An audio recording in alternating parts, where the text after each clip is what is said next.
ቴምር እጅግ በጣም ለሰው ልጅ ጠቃሚ ከሚባሉ ነገሮች አንዱና ዋነኛው ነው። ለመሆኑ አንደኛና ዋነኛ እንዲባል ያደረጋቸው ጥቅሞችስ ምንድን ናቸው? ዛሬ በዚህ ቪዲዮ ለእናንተ አጋራችኋለሁ። የመጀመሪያው ስብና ኮሌስትሮል ከየትኛውም የኮሌስትሮል አይነቶች የጸዳ በጣም አነስተኛ የስብ መጠን ያለው በመሆኑ ክብደት መቀነስ ለሚፈልጉ ሰዎች በጣም እጅግ ተመራጭ ያደርገዋል። ሌላው እንግዲህ ፕሮቲን ነው። ቴምር በፕሮቲን አስፈላጊ ማዕድናት የበለጸገ መሆኑ ለሰው ልጅ እጅግ በጣም ጠቃሚ ያደርገዋል። እንዲሁም ደግሞ ቫይታሚን ነው። በተለይ በቫይታሚን የበለጸገ ነው ተምር። ከነዚህም ከቫይታሚኖች ውስጥ የመጀመሪያው ቢ1፣ ቢ2፣ ቢ3፣ ቢ5፣ ኤ1 እና ሲ እነዚህን ቫይታሚኖች በውስጡ አካቶ የያዘ በመሆኑ እጅግ በጣም ተመራጭ ያደርገዋል። እንዲሁም ደግሞ ኃይልና ጉልበት ነው። ቴምር ቀላል የማይባል የኃይል ክምችት ስላለው ንቁ በኃይል የተሞላን እንድንሆን ያስችለናል ማለት ነው። ሌላው ፖታሲየም እና ካልሲየም ነው። ቴምር የፖታሲየም ክምችቱ ከፍተኛ ነው። ይህም ደግሞ በልብ በሽታ እንዳንጠቃ አካላችን ውስጥ ያለውን የኮሌስትሮል መጠን እንዲቀንስ ይረዳናል። ቴምር በአንጻሩ አነስተኛ የሶዲየም መጠን ያለው ብዙ ፖታሲየም እና ትንሽ ሶዲየም ደግሞ ለጤናማ የነርቭ ስነስርዓት እጅግ ወሳኝ ስለሆነ ተመራጭ ያደርገዋል ማለት ነው። ሌላው እንግዲህ ብረት ነው። ቴምር በብረትና በፍሎሪን የበለጸገ መሆኑ ደግሞ ብረት እና የብረት ማዕድን እጥረት ላለባቸው ሰዎች ፍሎሪኑ ደግሞ ጥርስን ከመበስበስ ይከላከላል ማለት ነው። እንዲሁም ደግሞ ድርቀት ነው። በተለይ ለድርቀት ቢሆን በተለይ የሆድ ድርቀት ላለባቸው ሰዎች ተምር እጅግ በጣም ተመራጭ ነው። ሌላው ሰውነትን ማጽዳት ነው። በተለይ በአልኮል መጠጥ ሳቢያ ሰውነት ውስጥ የሚከማች መርዛማ ኬሚካሎች ከሰውነት ውስጥ እንዲወገድ ያደርጋል ማለት ነው።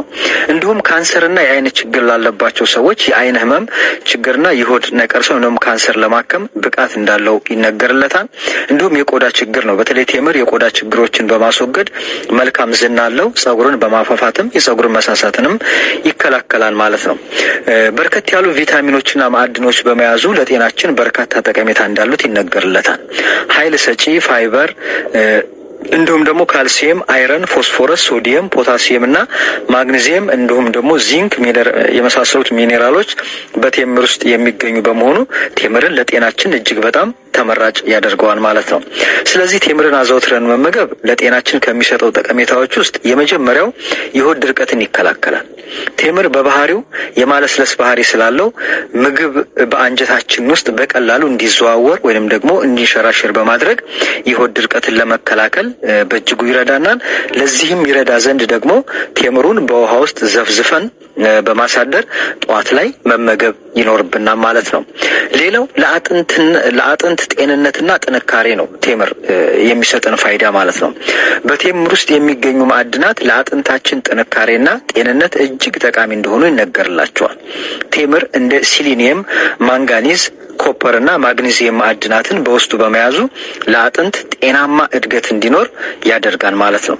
ሌላው ደም ማነስን ይከላከላል። ቴምር ደም ማነስን በመከላከል ይታወቃል። ቴምር በውስጡ በያዘው ከፍተኛ የምግብ ማዕድናት ንጥረ ነገሮች ክምችት የደም ማነስ ችግር ላለባቸው ሰዎች እጅግ በጣም ጠቃሚ ነው ማለት ነው። ሌላው አለርጂን ይከላከላል።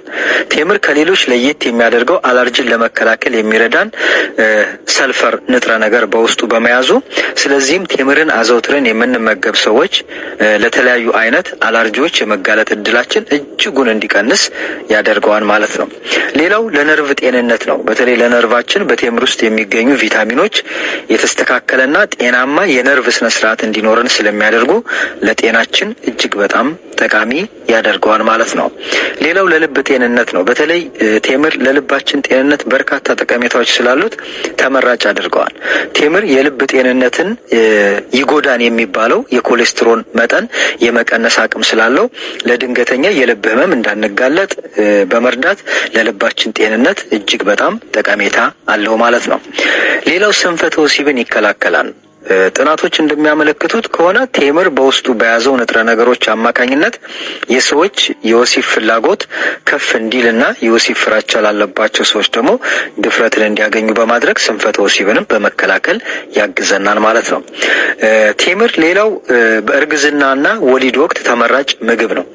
ቴምር በእርግዝና ወቅት ለጽንሱ ወይም ደግሞ ለተረገዘው ልጅ ጤንነት ብሎም እንዲሁም ደግሞ በወሊድ ጊዜ ምጥ አስቸጋሪ እንዳይሆንና የተሻለ የማማጥ አቅም እንዲኖር ያደርጋል። እንዲሁም ደግሞ በመጨረሻ የአእምሯችንን ጤንነት ያሳድጋል። ጥናቶች በቴምር የሚገኘው ቫይታሚን ቢ6 የተሻለ የአእምሮ ተግባራት እንዲኖረን፣ ሰዎች በአእምሮ የነቁ የፈጠኑ እንዲሆኑ ያደርጋል ማለት ነው። ታዲያ ይህንን ይመስል ነበር። ቴምር በጣም ይመቻል፣ በጣም ይጥማል። በዛ ላይ ደግሞ ጥቅሙ ከዚህ የበለጠ ነው እና አልፎ አልፎ ብትጠቀሙ ለጤንነታችሁ በጣም ጥቅም አለው።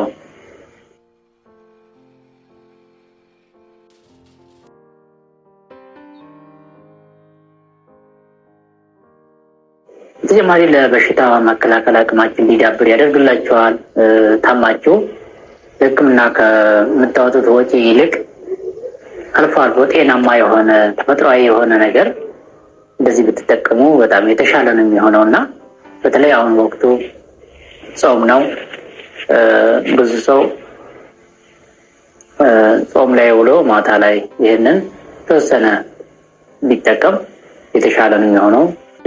በተረፈ ለቻናላችን አዲስ ከሆናችሁ ቻናላችንን ሰብስክራይብ፣ ላይክ፣ ሼር በማድረግ እንደዚሁም ሀሳብ አስተያየታችሁን ስጡን። ሰላም ሁኑ። ቸር